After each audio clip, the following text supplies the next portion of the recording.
Today I'm going to show you how to make Korean rice cake soup called TteokGuk. And if you add dumplings, mandu to it, it becomes TteokManDuGuk. And today's recipe includes how to make this delicious broth only in 10 minutes. And yes, TteokGuk is the soup that you're supposed to have on New Year's Day to bring good luck for Koreans. But TteokGuk is a popular soup that we enjoy, especially during the winter months. 오늘의 레시피, 소고기 다시다로 아주 간단하고 맛있는 떡만두국 만들기. 오늘도 여러분들과 영어로 함께 하겠습니다.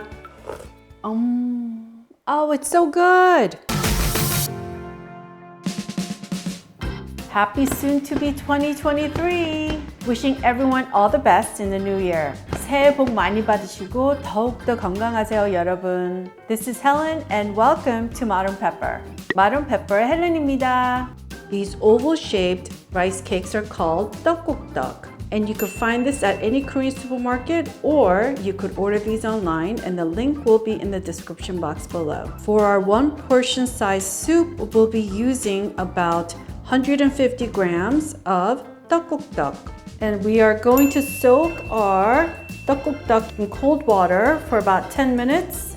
So you ask, why are we soaking these in cold water? Because technically you could eat it as is because this is all cooked beforehand. It's really hard, so you just need to resuscitate it in cold water. So let it soak for 10 minutes on your kitchen counter, and do not use hot or warm water, only cold water. To make our simple TteokGuk broth, we need about 3 to 4 garlic cloves crushed, 1 scallion, and about 10 to 12 peppercorns, and a thick slice of Korean radish. Now, if you can't get Korean radish, you could certainly use these small round pink radishes that you could find at your local supermarket. Just make sure to peel the skin off. Add 6 cups of water to a pot and bring it to boil.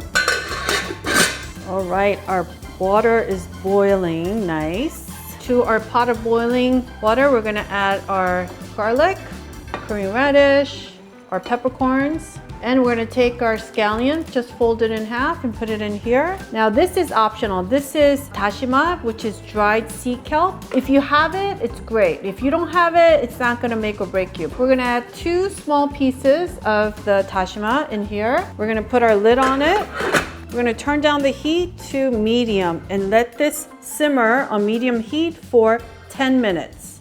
Now to add some beef to our TteokGuk, we're gonna be using a few slices of ribeye. So we need about 3 slices of bulgogi beef that you could find, about 60 grams. Vegan friends, you could use some Cremini mushrooms or Shiitake mushrooms instead.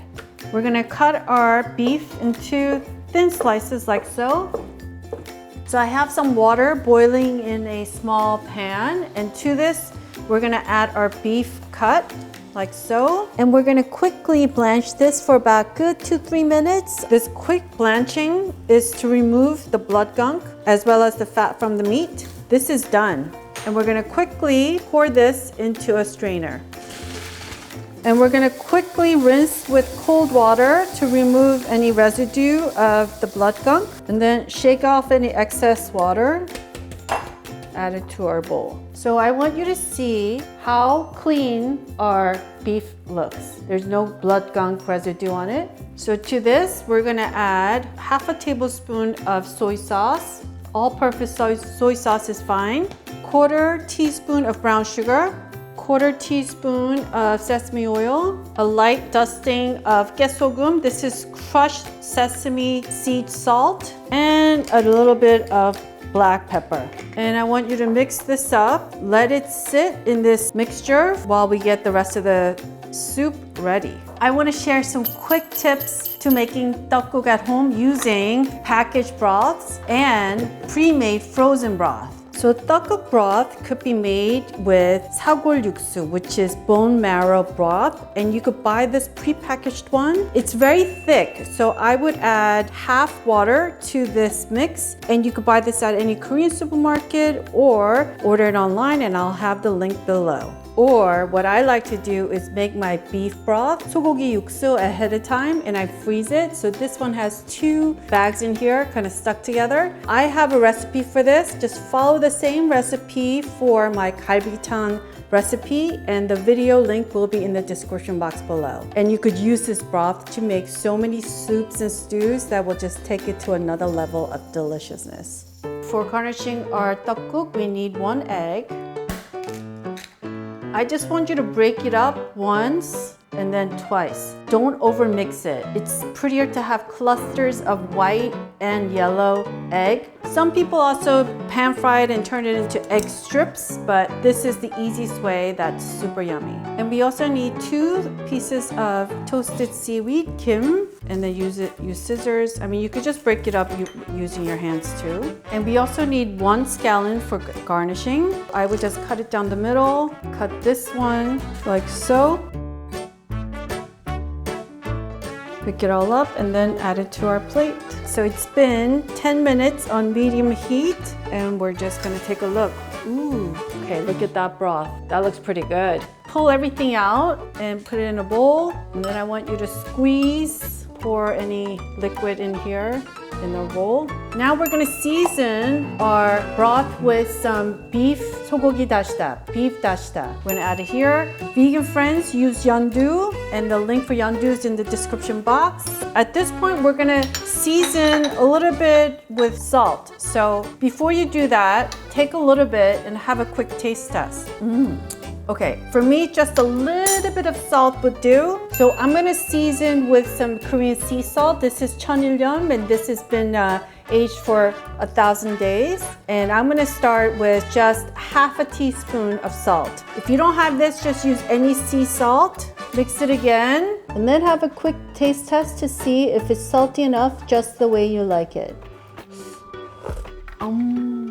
Oh, it's so good. For a very quick instant broth that we're made, it's pretty darn good. We're gonna open our lid, and to this we're gonna add our tteok that's been soaking in the water to our broth. Our heat remains at medium.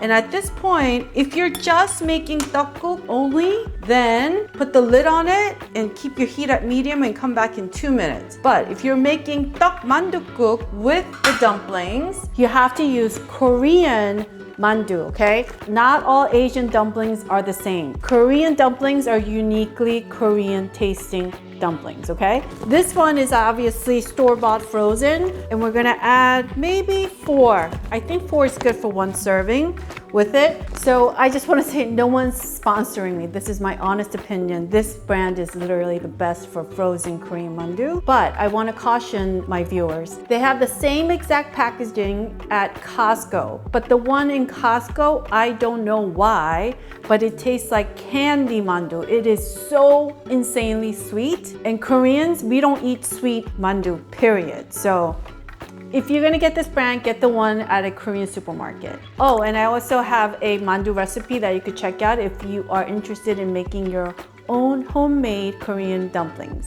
Then we're gonna close our lid, come back in 2 minutes. Okay, so to our serving bowl, we're gonna add more than half of the beef that we made earlier that's been soaking in our soy sauce mixture, and we're gonna save just a little bit for garnishing later. Okay, our 3 minutes is up, and then we're gonna quickly take out our tteok and our mandu. So when you make TteokGuk, it's very, very important that you make it right before you're ready to serve your guests, because tteok, once it's cooked, it gets bloated real fast, and the last thing you wanna do is keep it in the pot.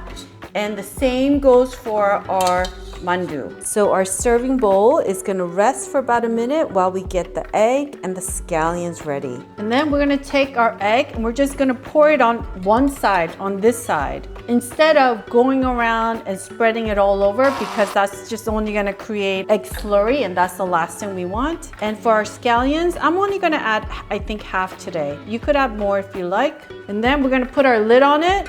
Heat is at medium, and we're gonna come back in 1 minute. Okay, this is done. So we just turned off our heat, and you see, we want clusters of eggs like that, and our scallions are just perfectly blanched. So we're gonna quickly go and dress our TteokGuk. Pour this in our bowl. like that. I'm gonna add our egg. I'm gonna add our beef and our beautiful scallions and our kim, toasted seaweed. And you could add a little bit of sesame seeds on top just to garnish a little bit. And this is done. Look at that broth. Look at that. And our duck, it should be nice and chewy, but still cushiony. And it should not be spongy. That is so good. It's like rice pasta heaven in your mouth. And of course, Korean mandu is literally the best, in my opinion. That is something you should not be missing out on, folks. This is our finale spoonful, everything on it. You have to have this bite. And I'm gonna take a piece of kimchi, put it in here, and it turns our broth nice and spicy. It's time to taste. The broth is so important. Although we took the short route and made this in 10 minutes, it's still so good. So when you make TteokGuk, you definitely don't want to overcook your duck. It should taste chewy in your mouth. If it tastes soft and soggy,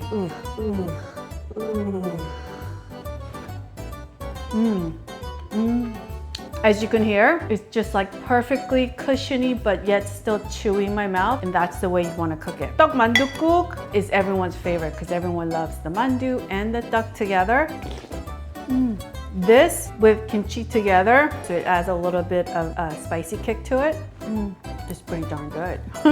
So TteokGuk you're supposed to have on New Year's Day to bring you good luck for the rest of the year. But this is a dish that we eat on a regular basis, especially during the winter months. It's so good. When it comes to eating this on New Year's Day, there's a Korean saying that you age another year. And no, I don't mean in wrinkles and gray hair. Oh no, God forbid. It means that you age another year in terms of being wiser and more, I guess, mature. So have 2, 3, 4 bowls of TteokGuk on New Year's Day with your family and friends so that you could be older and wiser in the new year. I want to thank everyone for watching today, and if you enjoyed watching today's video, I would really appreciate it if you would click on that thumbs up icon, because doing so does wonders for my channel and I would totally appreciate your support. 여러분 오늘 재밌게 보셨으면 꼭 좋아하는 버튼 눌러주세요. 구독 버튼도 눌러주시고요. 새해 복 많이 받으세요. Happy New Year everyone, and I look forward to cooking lots and lots of more Korean dishes with you.